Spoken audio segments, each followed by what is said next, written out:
Hey everyone, it's Alex and welcome back to another Flyball Friends interview. Today we have a good friend of mine from Winnipeg. Her name is Sue Williams. Thank you so much for being here, Susan. I'm so glad that you could take time out of your day to be here. It's just a pleasure being able to talk to you once again since I haven't seen you in so long. So could you introduce yourself for everyone else that doesn't know you? Okay, I'm Susan Williams. I'm from Winnipeg, Manitoba, originally from Ontario, and and I've been playing flyball for a really long time. And what team do you play on? I play on. I'm actually the co-owner and coach for Inner Drive flyball team here in Winnipeg. Yeah. Awesome. And how many dogs do you have? I have 4 dogs. And I have 3 that are racing. Cool. Is the other one retired or in training? Yeah, no, the other one's retired. She's 17. She's actually 17 on the 17th of June, so that'll be her flower birthday. Wow. So that's very awesome. excited about her. Yeah, I'm very excited about that. That'll probably be the oldest dog that I've ever had. Most of them, unfortunately, I've lost early or around 50. So she's the oldest I've had. That's she's cool. still doing pretty good. Yeah. Good. That's good to hear. I'm glad for that. And what do you do for a living? I work in payroll, so I pay people. They really like me. Yeah, so I work for what's called the Winnipeg Regional Health Authority down here in Winnipeg, and so I pay all the frontline people who are their heroes, and they really like us because they continue to get paid even when they're on the front line. That's awesome. All right, so what got you playing flyball? Well, that's kind of funny because I worked in a hotel and the Super Dogs team came in. They were staying there and they were performing at our convention center. And I went and saw them and fell in love with it. And I so wanted to be part of that team, but I needed a dog. So I did everything wrong. I bought my dog out of the paper, brought him home at 5.5 weeks old, started, and then I had to find a place that actually would train agility. But this was winter, and so I ended up getting in touch with Iris Shrimpton, and she contacted me and said, well, we're not teaching agility, but we have flyball. And I didn't know any idea what it was, but we're going to train a dog to do something. So I said, I'm in. And so I went and took the classes and loved it. And so did my dog. And through there, I got to do agility, and I did get into super dogs. So it all worked out. That's awesome. That's a name I haven't heard in a very long time. That's cool that you brought her up. Yes. Yeah. She's still around, but she's mostly in agility now. Yeah. For sure. Okay, so when you first started playing flyball, was there a dog out there that you just loved to watch and kind of gave you that wow factor? Actually, it was Irish Shrimpton's Aussie by the name of Keela.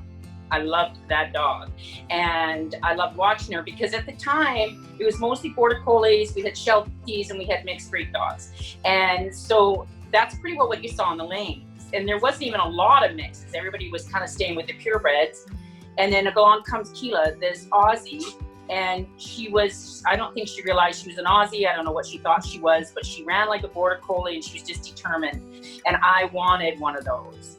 And I was lucky enough to become a good friend with the breeder. I still am, and I got my Aussie Kenya, and Kenya was my Keela. Yeah, she same breeding except for a different sire and same coloring and everything. And yeah, she worked and ran just like her. So yeah, dream dog that I got early. That's good. That's awesome. How often does your team practice? We practice once a week. We do that on Saturdays. We have like 3 hours. We actually share our practice time with the Can-Do team. We've done that we're on our 2nd year now because both of us are smaller teams. And so we found that it helps us the team with the cost because everybody knows it's not cheap to rent a building and get into the practice. But the main thing is now you have a lot more different people looking at what's going on with the dog, and we have more ways of competing dogs against each other. So it's really helped both teams and helped the dogs on both sides just to get that little bit better and give you that little bit of edge.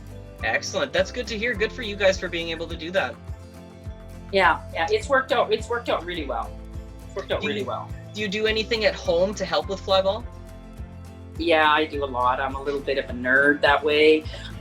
Even though none of my dogs are in training anymore, technically. One, I keep them fit. So I do a lot of different cross training, swimming, running, that kind of stuff.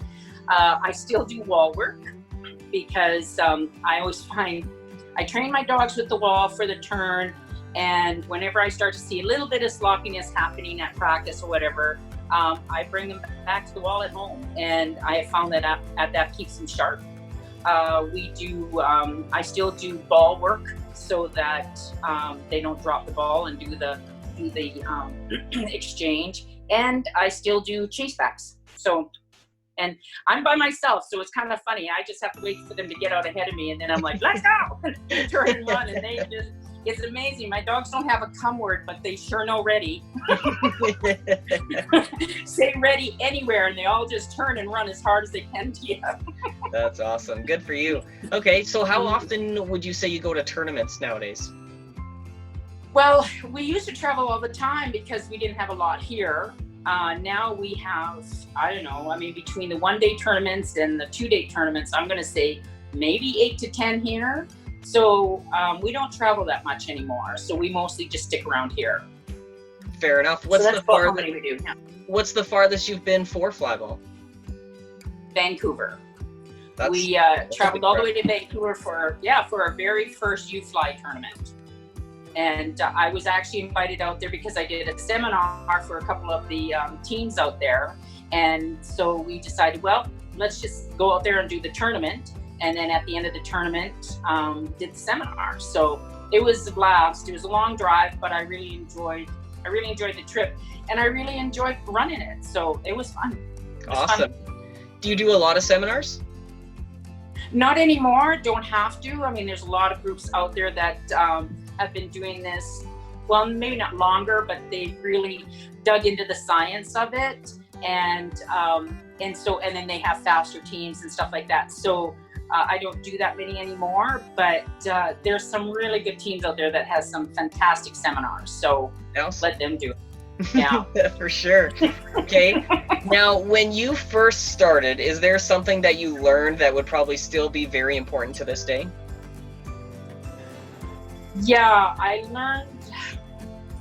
I mean, it's kind of weird, but I learned you have to trust your gut, and you have to trust the training that you put in your dog. And the other thing is that there's so many people out there with so many different ideas, and they're all trying to help, or they're all, but you have to kind of take the advice that you're getting, weed through what you want, what's going to work for your dog, what's going to work for you, and use that. And like I said, you got to trust your gut, because sometimes it's like, that's not the way my dog will work. That's just not.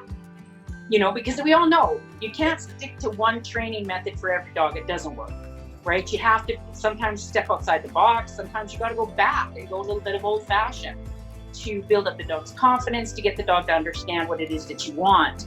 And so you have to, as your dog's advocate, you have to be the person that goes, yeah, no, that's not really what I want to do. I want to do it this way, or that's a little harsh for my dog. That's a little kind for my dog. My dog needs to be a little bit more pushed, whatever, and do that. And I look back on some of my dogs and I'm like, yeah, I wish I had been just a little bit more of an advocate for them then, because it would have been a little different.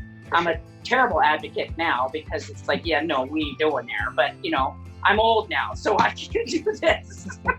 But back when I started, you get a little intimidated. You think, no, I'm going to just believe these people that are telling me. And, I mean, don't get me wrong. Nobody put me in the wrong direction. It was just, I know there were some things that I could have, if I could go back and redo, I would definitely redo. For sure. Now, out of all your dogs, I know we already talked about your Aussie, would that be your one heart dog that you just enjoyed running over any of the other ones in your career? No, she's my heart dog, yes. But believe it or not, it was Streak. That was the fun one to run. Streak was the all-white Jack Russell. And it's kind of funny because there's not a lot of teams in Western Canada that don't have a dog on their team that is somehow back related to him. Yeah. And, but Streaky, when he first started, like, because Streaky, back then again, we started running him right at a year. So he started running right at a year. Like, he got his Onyx at 3 because for his first year, he got 10,000 points. Second year, he got 10,000 points because they ran regular and multi. Yeah. Right? I mean, we ran the crap out of our dogs back then. So, yeah. So, but Streak, when he would ever be in start, he was terrible to hold. And you couldn't put him on the ground. And so I'd be standing there with this dog in my arms, and the judge would point at me and say, "Are you ready?" And I'm like, "Yep."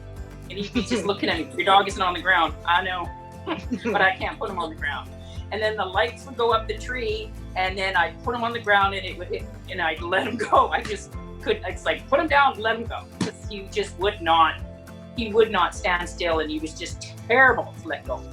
But he learned, and he became a damn fun dog to run. Like, he just do it, you know, and barking and crazy. You couldn't touch him. Nobody could come by and touch him when he was on the lane, because, you know, he'd be like, no, don't do that.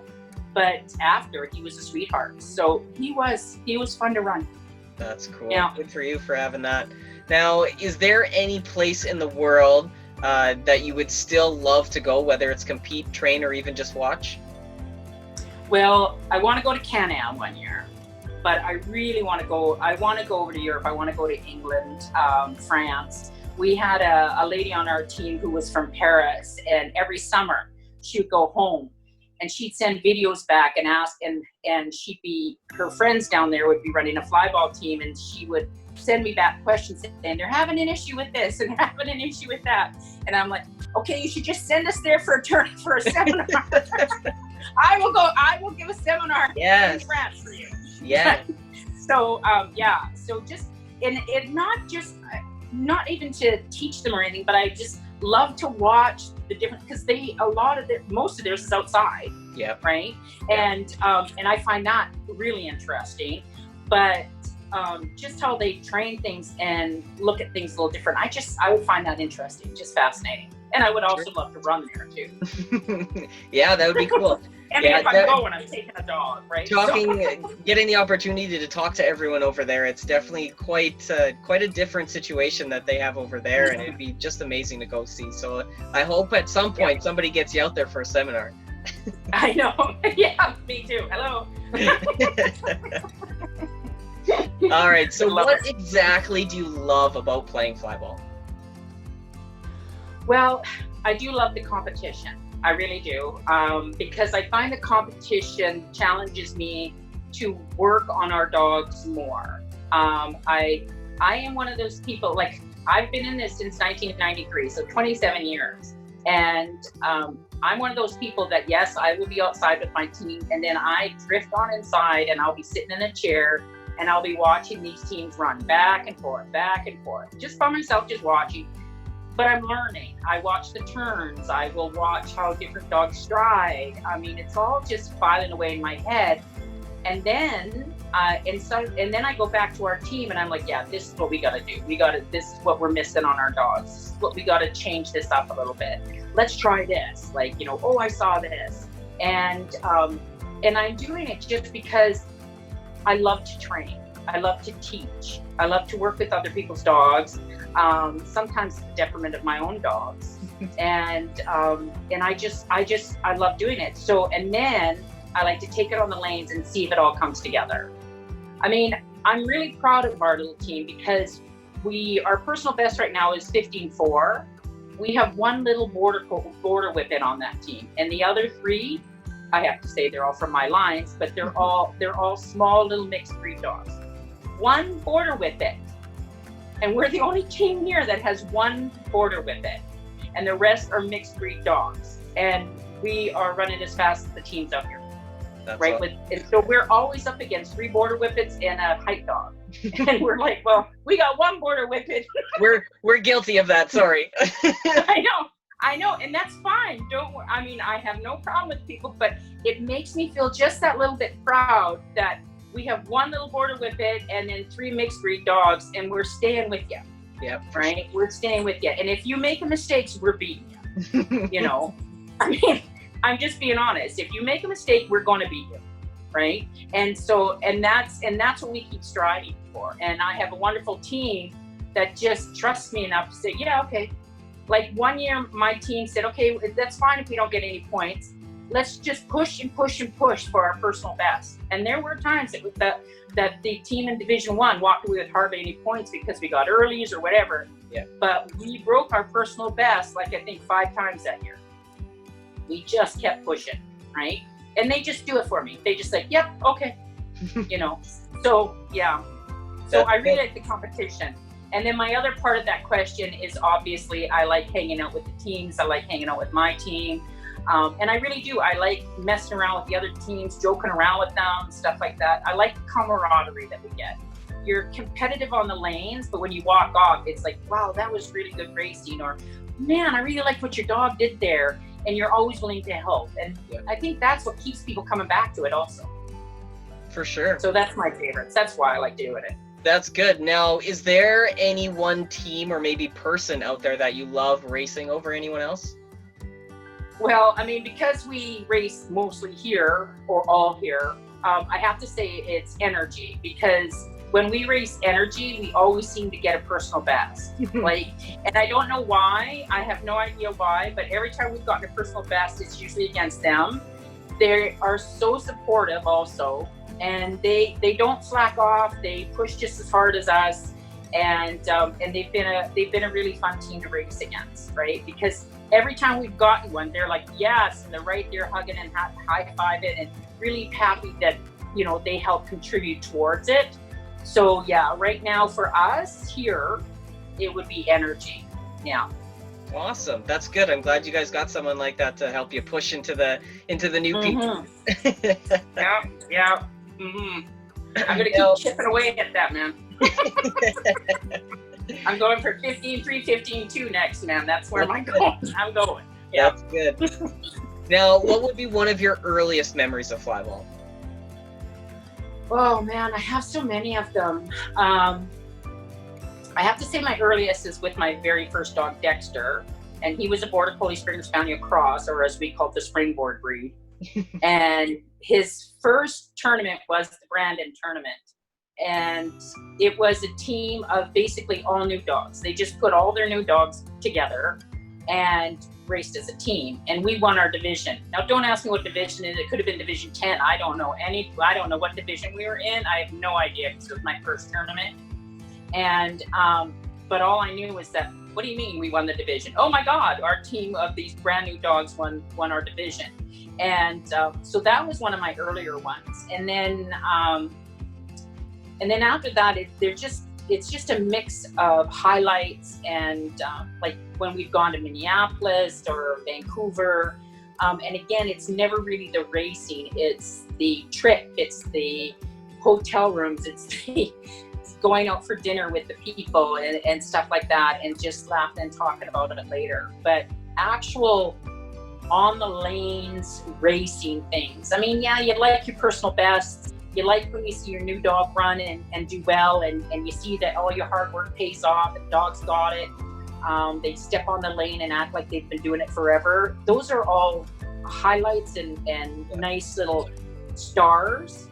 But yeah, the first race with Dexter, I remember as wow, because that's really got me addicted. And then the rest are, like I said, are all highlights of basically being with the people that I spent a lot of time with. For sure. Okay, now I know you mentioned your personal best times. Is that still your personal goal playing the sport now?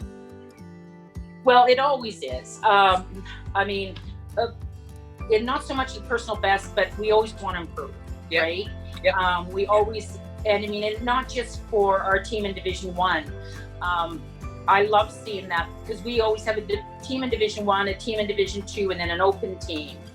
I love seeing the open team when they win, or they go undefeated, or they just keep going, because they're basically our veterans, right? Yeah. They're dogs that have been around for a while, and they just need the lower heights, and they just you just know they're going to do it, right? They're just going out there, they're just going to do it. They don't make a mistake, and I love watching them. And then our second team is I don't know, it's kind of a mix mash team, and they just go out and they just keep going. So we work on all of the teams, even our veterans, just to keep them sharp, just to keep everything going. And so, yeah, I mean, for me, looking at the goals, it's always to just keep pushing, just keep sharpening the edges, and just to keep the dogs wanting to do it, keep the people wanting to do it. So that's what my goals always are, and mainly, and then my other one is that we work extremely hard on the turns. So we've won just from a turn, right? Because that is my main goal. The run up, the run back, we can work on that, but we spend a lot of time on the turns. And for me, again, it's a personal thing for me to watch a dog just get snappy right off that thing and landing in the middle of the lane and just take off. For sure. Yeah. So those are kind of those are where I like to look, and that's where my goals are. Is every dog we get, that's what we're working on. Hell, we had a beagle that we were working on for a while, and that was a challenge. And she got pregnant and left the team, but whatever. Everybody had her goals, right? So, but yeah, beagle, and I'm like, I didn't think I'd ever train a beagle, but thank you very much. All right, so in Flyball, do you have anyone as a mentor? Maybe it was when you first started, or it could possibly be now. I'm gonna sound terrible, but I don't. I don't have a one person.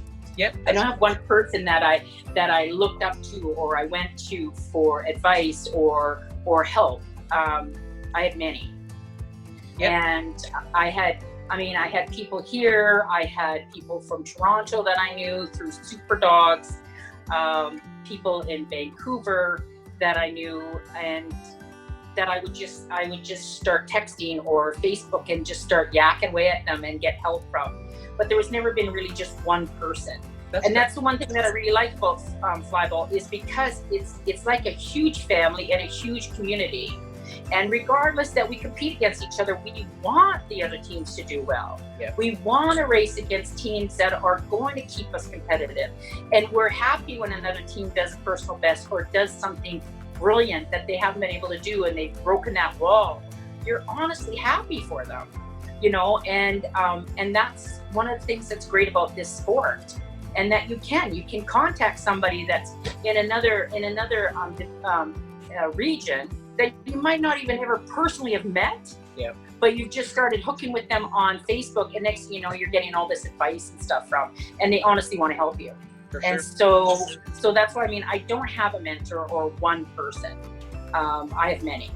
Awesome. That's a good way to put it. It's a great community to be in, and like you said, it's so good to be able to reach out to anyone, and really somebody will give you some sort of advice if you need it. Yep. Yeah, they always help. I've never seen anybody not help. Now, don't get me wrong. There's some that'll come back and say, "What the heck are you doing?" Right? They're also very brutally honest. For the most part, they'll be like, "Yeah, no, stop that." Right? but sometimes you need that, because when you're training your own dog, sometimes you get so caught up in the problem that you miss the answer. Yep, for sure. Right? And you just need somebody else to say, "Yo, hey, get away from that and go here," or just stop everything and back it up. Yeah. And then it's like, "Oh, thank you. But again, that's what this community does. So 100%.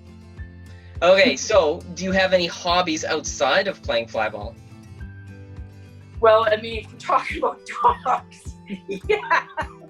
I have dog diving and frisbee and agility, and I'm also an owner of a dog performance group, so we actually perform around here. So I have that. But outside of dogs, I do gardening. I love to read, and what else do I like doing? Not housework. Trust me, it ain't housework. I do love working, and I love to go for walks. I have a wonderful family.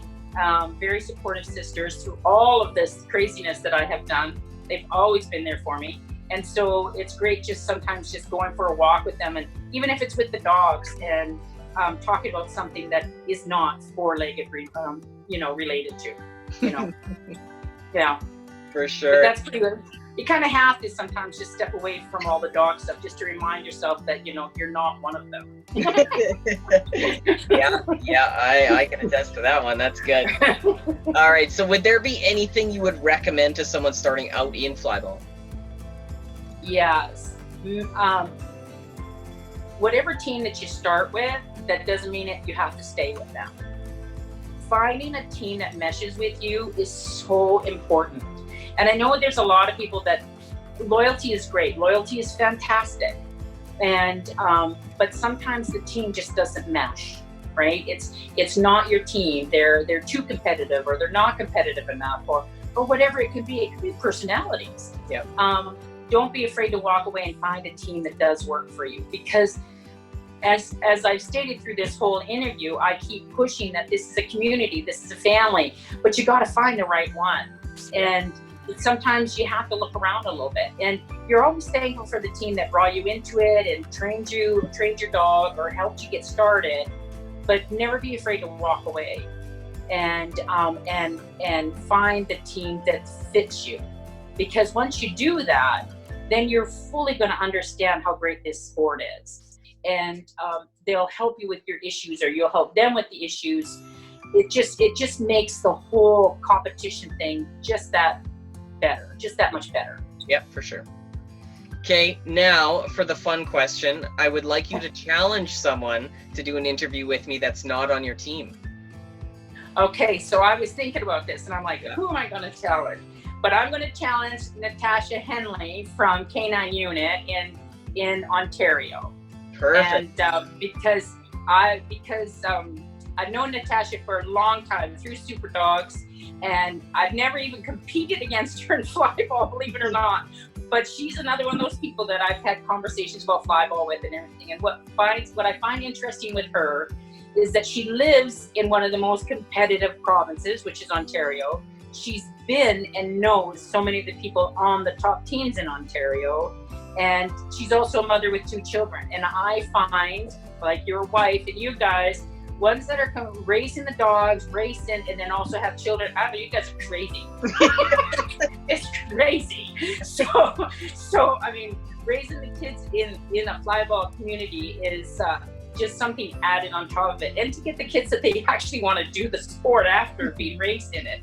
So yeah, I think she'd be very interesting conversation. Cool. Perfect. So go for it, Natasha. Yes, thank you so much for nominating her. I'm glad, and hopefully I'll reach out to her shortly once this video is live. And other than that, Sue, that's all I honestly have. So thank you so much for being here. Thank you so much for taking time out of your day. I'm glad that we got some of your puppies involved in the video, so that'll be good. Yeah, they just think I'm sitting here talking to myself. But other than that, I just really hope at some point we'll see each other on the racing lanes again real soon. Thanks again, Sue. So glad that you could be here with me and do this with me. It's been such a pleasure being able to get to talk to everyone that's been close to me from basically the start of my career. If you guys are new here, make sure that you're subscribing. Make sure you throw that like button up as well, just so that this video can get promoted a little bit more and we can get some more views on these shows. If you guys would like some more information on flyball or on Sue's team, check out the links in the description below. If there's anything else you guys want to see on this channel, please leave a comment, and anything else that would be greatly appreciated. Any feedback, just throw a comment so that I can check it out. Until next time, see you then.